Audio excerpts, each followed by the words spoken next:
You ask Tiger to solve. This deals with linear equations with one unknown.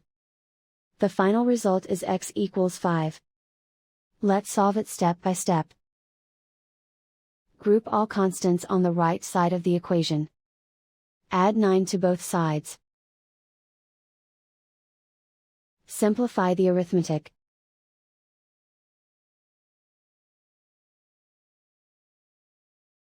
Isolate the x. Divide both sides by 4. Simplify the fraction. Find the greatest common factor of the numerator and denominator.